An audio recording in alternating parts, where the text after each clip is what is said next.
All right, joining us right now, one of the best 140 pounders in the world. I know he feels he's the best, very talented friend to the room, Regis Prograis. What's up, brother?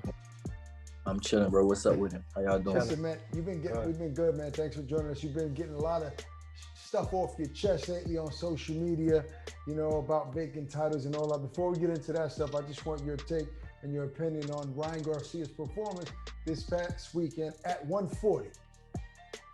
Right. Honestly, bro, I didn't watch it. I was doing some other stuff this weekend. I think I was training, bro. When he was fighting, I was in the gym training that night.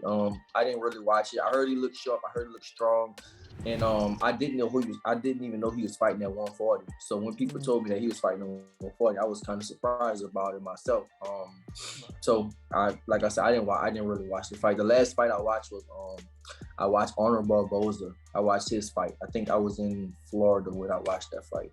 Right. So you don't watch. You're not a big fight fan outside of your fights. You don't watch. You don't catch all the fights. No, I do. I catch most of all the fights. I just didn't catch Ryan's fight because I was doing something else. That's all. I mean, I usually watch all the fights. Like I said, I just came back from Florida, and when I was out there, I watched Arnold Barboza. I watched his fight. Gotcha. So I usually watch most of the fights, especially in my division, bro. I watch all of them dudes. Like I study him, all this stuff, bro. I mean, you can see what I'm watching. I watch most of all these dudes fight. Well, now that he's in your division, are you gonna go back and watch it? Yeah, I'm definitely gonna watch the fight. Yeah, for sure. It really wasn't publicized as such, a 140-pound fight, because it was supposed to be contracted at 135. No one thought Ryan would be fighting at 140. They thought, he'd go back down to 135 because Fortuna couldn't make 135. But it just so happens that on our show, he was like, I ain't going back to 135. So he can actually be an opponent of yours. What do you think about that? I love it, bro. I love it. I mean, I tweeted, I think the division it's heating up, bro. Like 140 gonna be like it's definitely gonna be the money division. In the next few years, it's gonna be the hottest division in boxing for sure. Especially now, he said he's making that move, and like Teofimo made the move. Yeah. It's gonna be where it's at.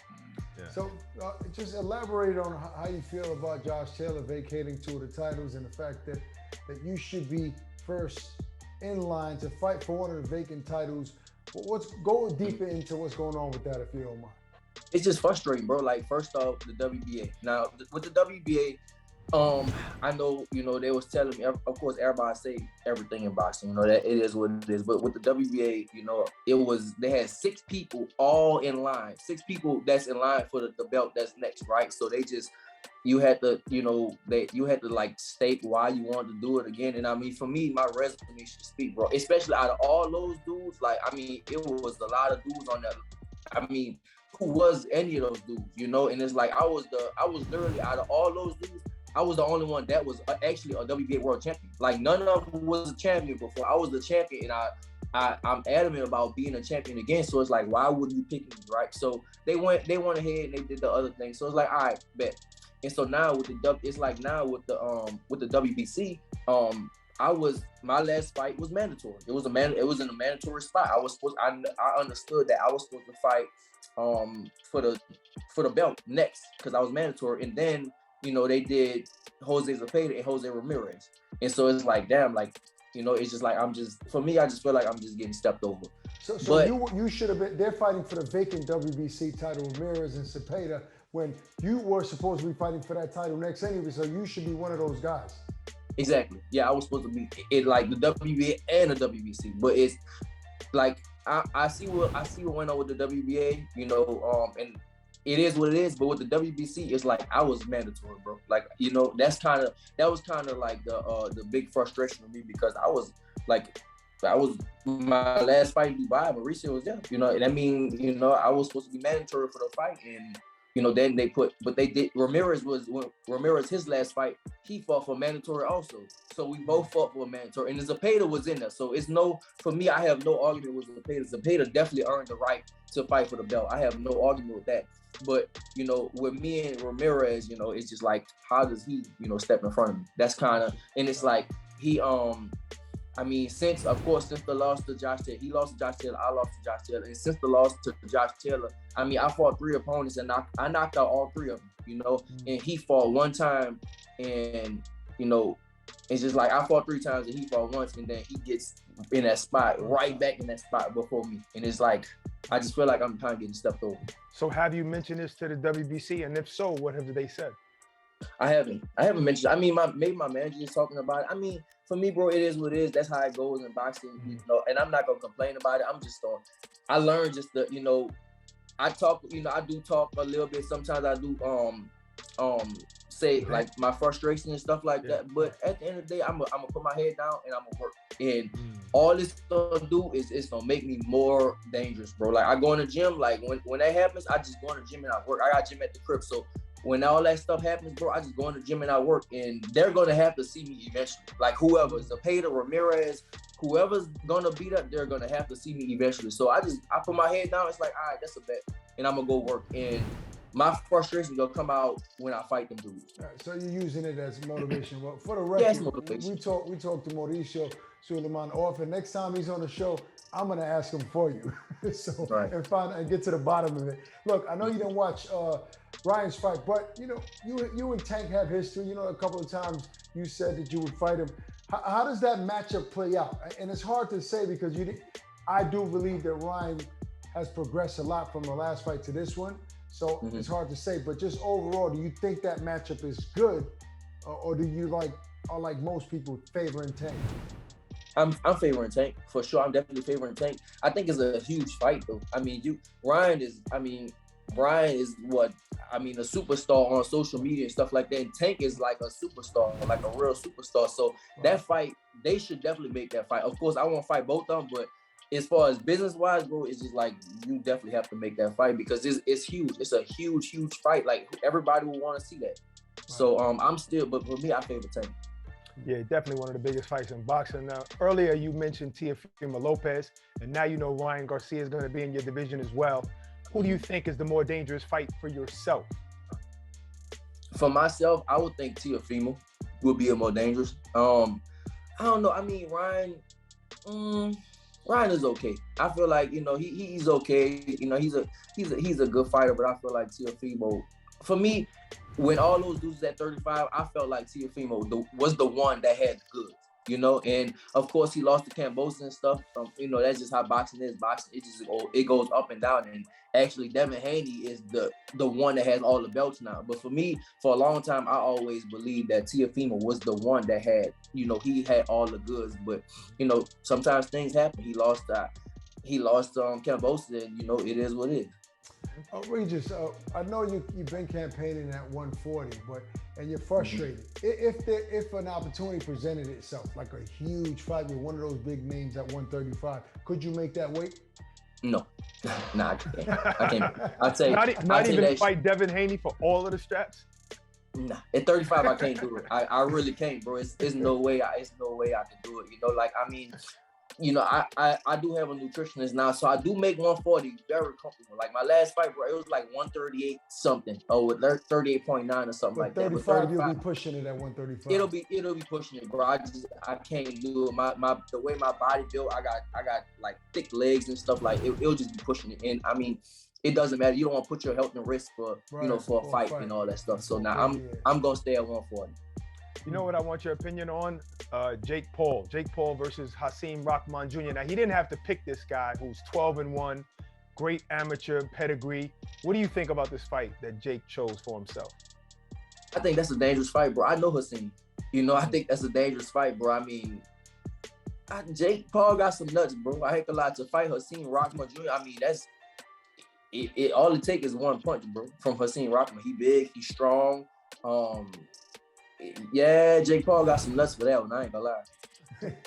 I mean, what would you? A lot of people feel they've been complaining about him not fighting a real boxer. I always have an argument to that, and I like your opinion, Regis. You know, most prospects, when they have 4 and 5 fights, they're not fighting top level guys either. They're fighting guys with losing records. Some guys pro debuts. So why does he get that much criticism when he only has 5 fights and people be complaining you're fighting Tyron Woodley? Tyron Woodley is probably better than most guys early in their career, most of their opponents. You know what I'm saying? When you talk about these guys that are just coming, you know, for a check, would you give him a lot of credit if he were to beat I mean, would you consider him, all right, this guy's a real pro fighter. He's the real deal now. No more underestimating him. If he would have beaten Hasim Rahman Jr. I think people always go underestimate you. You know what I'm saying? That's how it is in boxing. You know, you can't make all the fans happy. Look, bro, I didn't been in arguments where people say, oh, Muhammad Ali wasn't that good. Floyd Mayweather not that good. Manny Pacquiao not that good. Ball Heck not that good. So you just always gonna have arguments about things. The fans in boxing, they just in boxing combat sports, they just never happy. You know. So, but for me, bro, like, I mean, I think that's a hard fight. And like you said, when you do have 5 pro fights and stuff, like you're not fighting top caliber fighters. You know, Tyron Woodley, you know, he is you know, he probably is better than most people 5-0 fighting their opponent. Exactly. You know, that's so I feel what you're saying like that, but you know, it's the thing is Jake Paul get the hate because he kind of a clown at the same time, and he's popular. So of course people gonna say, "Oh, you're not fighting nobody. You're not fighting nobody." What you know, and then Eddie said he'll never be the top level fighter, and I don't know how I feel about that. I'm not gonna lie. If he will ever be, you know, a real top level caliber type of fighter, would he ever be that type of fighter? I don't know. You know, but with this fight, you know, I want to see, bro. I mean, Hasim Rahman, I mean, big, strong ass dude. So we'll see. No doubt. All right, so let's just say Ryan Garcia gets to fight Gervonta Davis, and that fight is at 140. How would you feel about that when Gervonta didn't come up to 140 to fight you? It's business. I can't listen. I'll watch the fight. Honestly, wherever the fight will be, I'll probably go to the fight, probably LA or something like that. I'll probably go to the fight. I'll watch the fight. I won't trip about it. You know, listen, bro. Like for me, I told you what I'm gonna do. I don't complain. I mean, like I said, every night I might talk a little shit online or whatever, but I put my head down, I'm gonna work because I will be a champion again. That's one thing. And I might stay at 140 the rest of my career. At first, I was thinking about, all right, let's go up to 147. But it's like now it's so much coming at 140. I feel like that I might just stay here. And if I stay at 140, it's too many names. It's way too many names to not fight me. Like eventually they're gonna have to fight me. You know, and right now nobody not saying my name. Literally, no one says my name at all. Nobody. Yeah, no, look, the division is heating up, no question about it. Obviously, Teofimo went up. You know, Devin was about to go up if he didn't get that fight, but he's not staying at 135 for long either. So in a year and a half or so, that might be the hottest division in boxing, 140. That's why I said I think it will be. I really think it will be, bro. And listen, nobody's saying my name right now, but watch. Once I'm a champion again, and I'm gonna get the belt. I'm telling you, I'm gonna be a champion again. Once I get that belt again, everybody's gonna come out the woodwork saying my name. Everybody. Then all these dudes gonna be saying, "Oh, I want to fight Regis. I want to fight Regis." You know. So listen, I'm gonna get that belt. I put my head down. I'm gonna go to work, and you know, once I get the belt again. Hey, then there's another guy, Regis, that's coming back, making a comeback. You guys had words in the past. Adrian Broner. I mean, if he should win his comeback fight at 140, is that somebody you want to share the ring with? Exactly, bro. Yes, everybody, bro. It's not a name. You can't say one name that I wouldn't want to fight. Like, I fight all of them, you know? So Adrian Broner coming back. If you got Ryan, you got Teofimo, you got Devin, you got Tank. They still got Ramirez. I don't know what Josh Taylor gonna do. They still got Catterall. They got Zepeda. I mean, they got so many names, bro, guess what? One of these dudes or two of them gonna have to see me. And if one of the big names see me, I'm gonna become a superstar. All right, so Regis, if you could name 4 guys that you would have to beat and you could probably make it into the Hall of Fame within that 135 and 140, which 4 would it be that would get you into the Hall of Fame?